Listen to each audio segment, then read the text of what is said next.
everyone. Welcome to Unity Spiritual Center, and a shout out to our online community. So glad you're with us.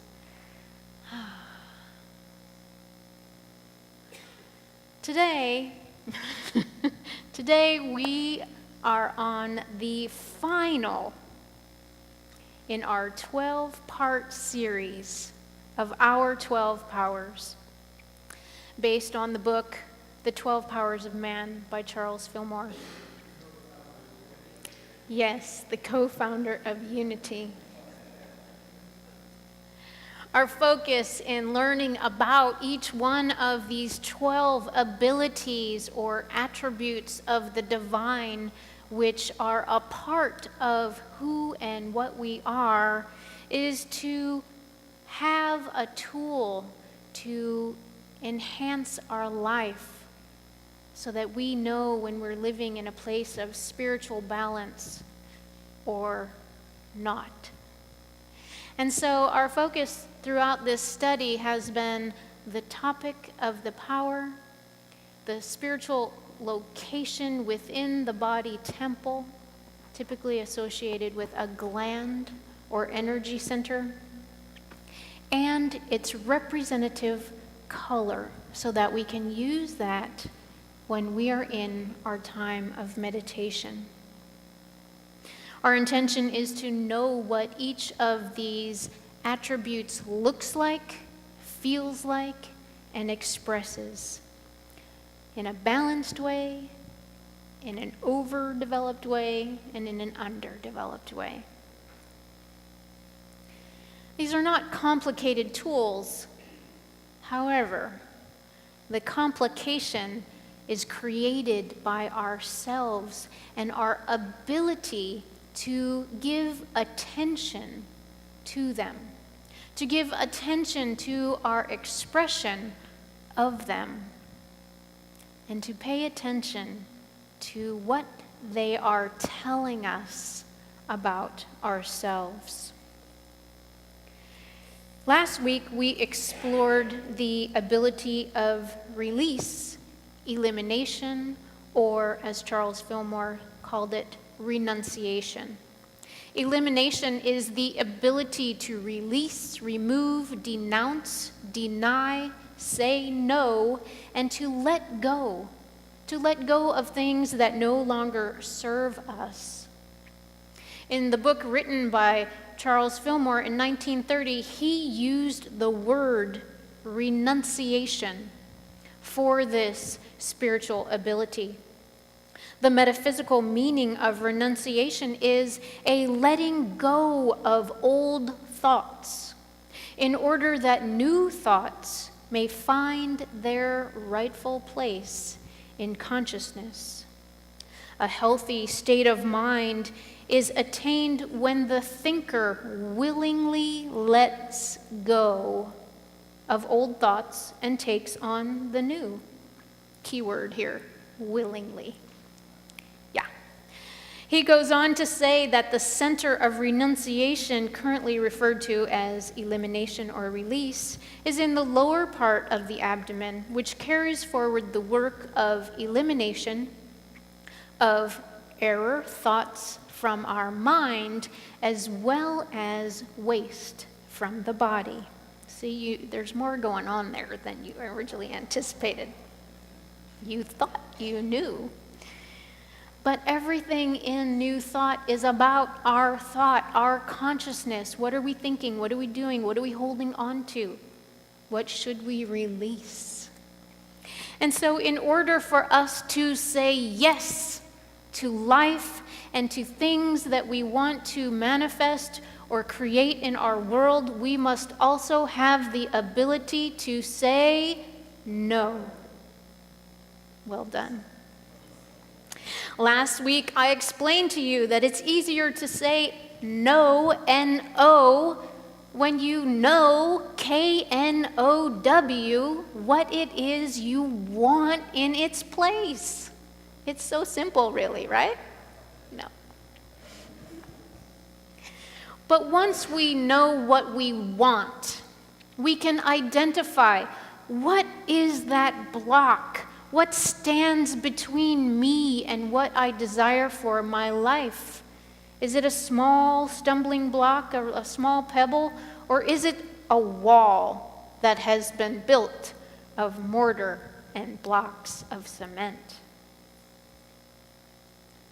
It's probably a yes and. At least it was in my life, and there's a few more I have to work on.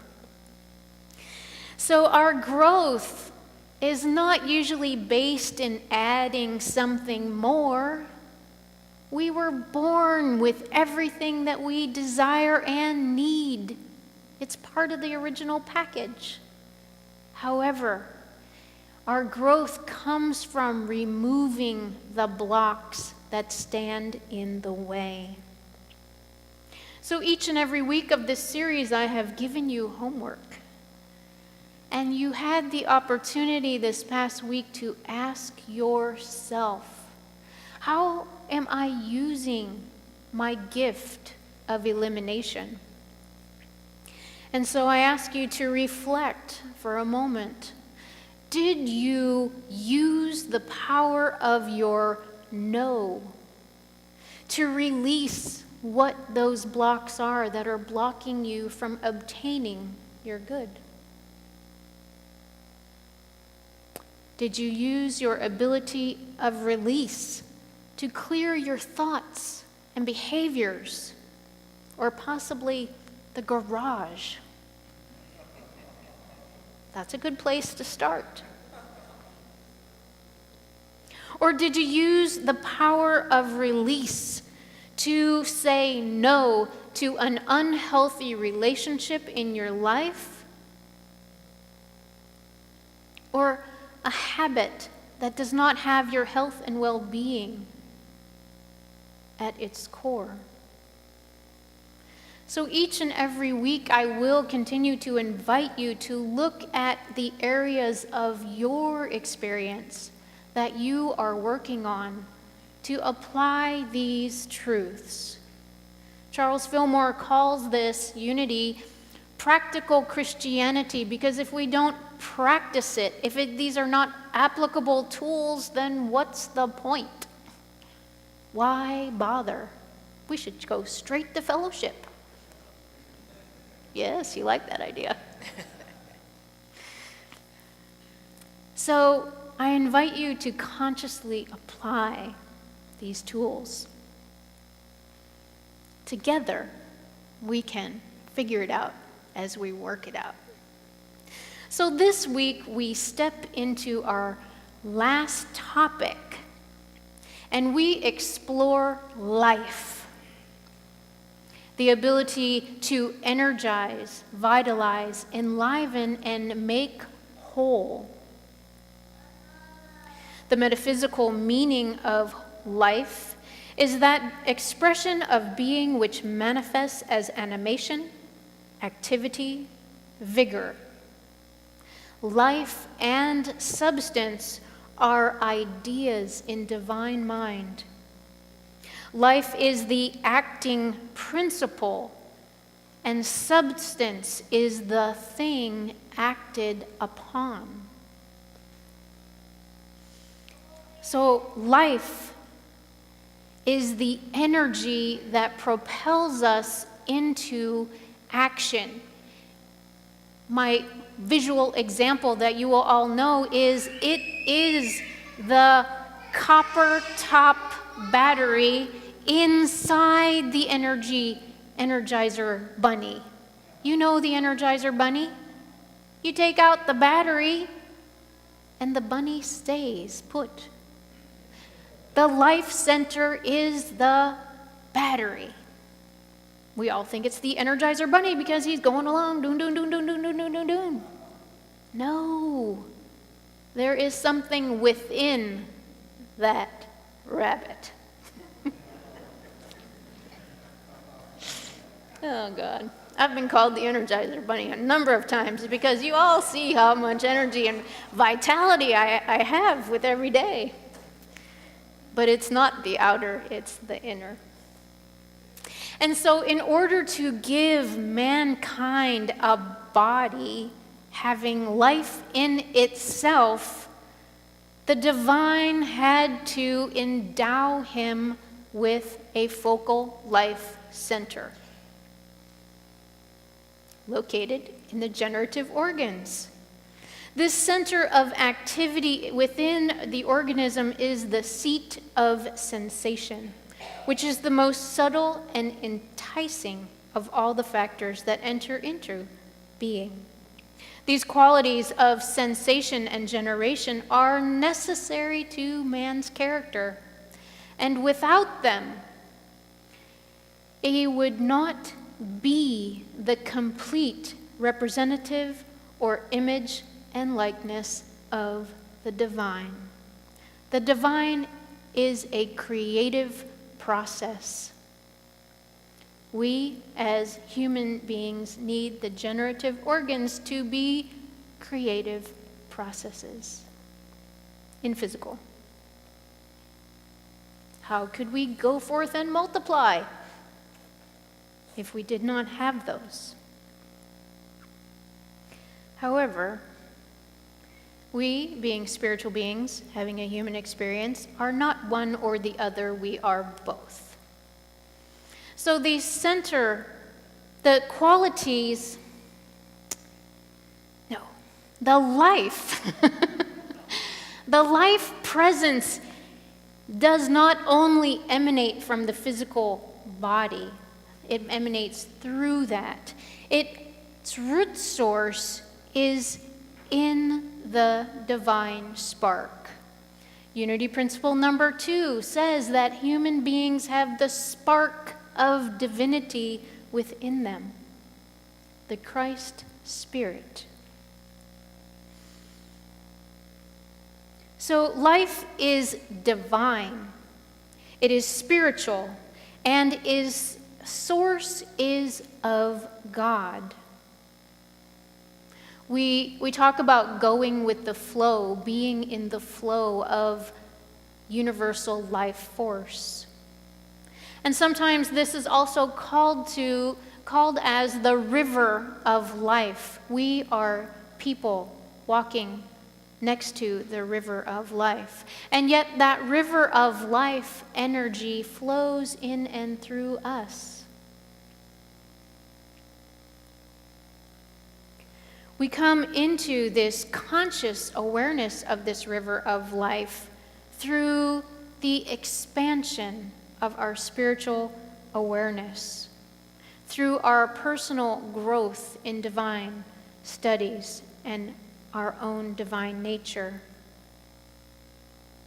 We can be quickened through new life and vitalized in our mind and our body by consciously connecting with the divine, which we do in prayer and meditation. When we turn within and leave the outer busyness to rest in the still, small voice. When we turn away from the busyness of the outer and focus on our breath, we energize everything about us. Our mind becomes a magnet for spiritual life. Our physical being is energized. Our cells are oxygenated, and vibrant life flows throughout our entire being and out into the energy around us as well. All because we took a conscious moment. We made a decision to turn within. It takes less than 60 seconds. Let's all take a deep breath now.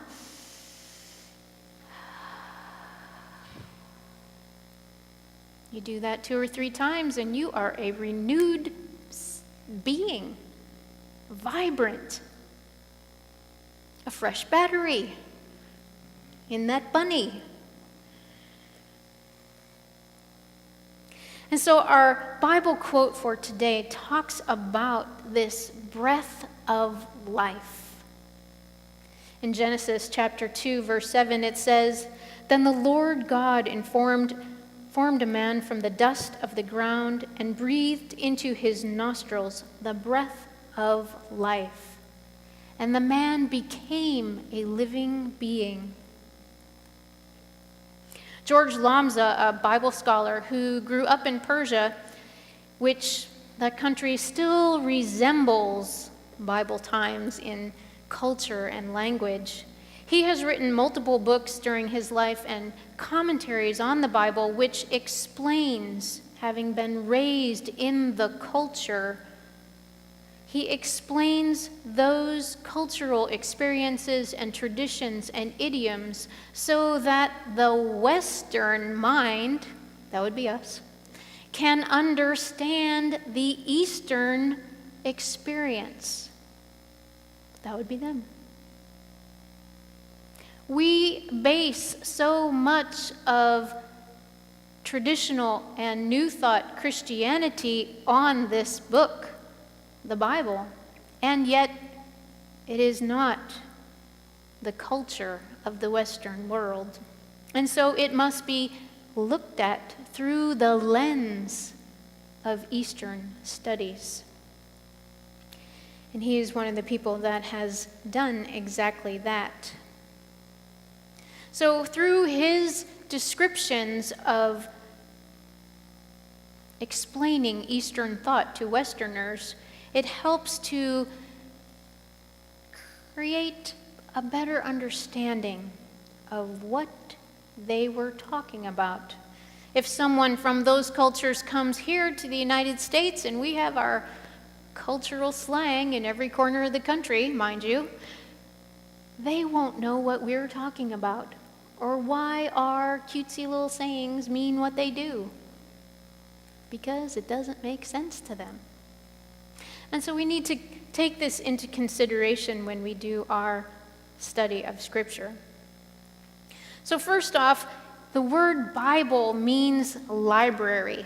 We've all been to a library. A library is a place that contains many books by various authors on various topics. Not all one topic, one author, many. So it's good to know that the word Bible means library. So taking that into context, the creation story in both chapter 1 and chapter 2 of Genesis, these stories seem to contradict one another. And many people believe that that is what they do. However, from the Eastern perspective, they do not contradict one another. They are written from a different perspective. Chapter 1 is written from a spiritual perspective. It's filled with the spiritual essence and truth. And chapter 2 is written from a human perspective, trying to explain chapter 1. How well do humans do trying to explain spirit? I do it all the time, and I'm still tripping over myself some days. We can't always explain another culture, another history, another time in the evolution of mankind. We think we know, but we may not always get it 100% right. So in regard to this statement, breathed into his nostrils the breath of life, and the man became a living being, George Lamza says, only in his spiritual and his eternity is man made in the image and likeness of God. It is the breath of God, being the spiritual and eternal part, that makes man spiritual and eternal. It's divine spark, principle number 2. He goes on to say that physical man knows nothing more of his own than his own image and likeness. But the spiritual man is constantly conscious and aware of his spiritual likeness. It's a yes and. We're both spiritual and human. God's image is spiritual, categorized by intelligence and knowledge, and earthly man is temporal and mortal. But the Spirit of God which dwells within him is immortal and real. That is from his commentary called Old Testament Light. And so, for us to understand, it is the breath of life within us that is God presence. The physical body is of dust and shall return to dust, as it says in Genesis chapter 3. So that which is of spirit within us, when it leaves the body, it must then go back to spirit. If the dust goes back to the dust, then the spirit goes back to the spirit. Does that make sense? And we thought death was so confusing. It's right there, chapter 1, 2, and 3. So our body temple is the clay pot that holds the God energy, the spirit of life. Just a clay pot. And so as we focus on our breath, we awaken within each and every cell of our being that divine intelligence that exists there. And as we speak words of life through affirmations and denials to that life force within each of the cells of our being, that spoken word is the delivery of renewed life to each and every one of those cells. We have the ability to speak words of love and forgiveness, which allows healing to take place within the body, within relationships, within communities, with warring countries. We have the ability to speak words of life. And that is exactly what Myrtle Fillmore did. She spoke words of life and love and forgiveness to every cell in her body, which is the healing act, which is the foundation for the unity movement. Affirmative prayer. And so for each of us in our meditation time, as we focus on the breath, we can also focus on the energy center in the generative organs and the color red, and we can attune ourselves to the power of life by deliberately empowering the mind power of life.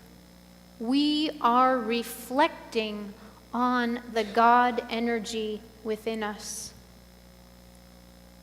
A balanced love and life, yes, they go together. A balanced life has the ability to energize, vitalize, enliven, and make whole all things based on divine ideas, truths, principle, and universal law. We use the faculty of life to energize worthwhile projects, to set goals for ourselves, and to complete them. We can heal ourselves. And we can call upon this energy at any time. We can also call upon this energy to do destruction, to cause upset, to make wars, to rob a bank, to manifest dis-ease in our body and relationships. We get to choose in which direction are we going to focus our energy of life. If life is underdeveloped, it shows up as a person who has little energy to accomplish things. It's sometimes described as low stamina.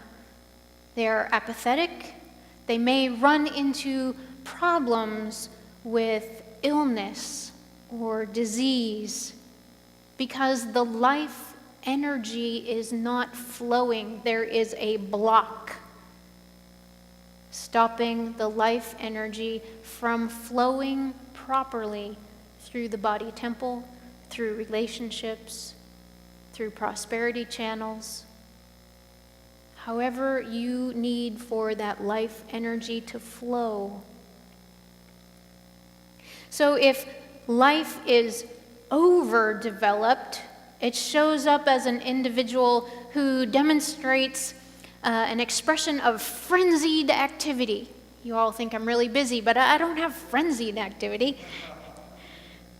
These people can be excessively nervous and restless and hyperactive maybe, and everything is hectic and feverish. Could be chaotic, and they have an unhealthy concern and do things like take an overdose of vitamins and over-exercise because more is better, right? No. We're going for balance, people. Not overdeveloped, not underdeveloped, balance. It's my life's work. I think it's yours too. Also, this particular life center is also one of the ones that line up with the Eastern teachings of the chakras. This one is in the exact location and utilizes the same color as the root chakra, which in the Eastern teachings, when the root chakra is balanced, you feel grounded, stable, and secure. When it's underactive, you feel fearful, nervous, feeling unwelcome wherever it is you are. And when that root chakra is overactive, it sometimes expresses as materialistic, greedy, and obsessed with being secure. And so the question for each of us moving forward on our spiritual journey is, how am I using my gift of life? Take a moment to reflect. Am I using this gift of life to birth worry and anxiety with my thoughts? To be a storehouse of stuff, old ideas that no longer serve?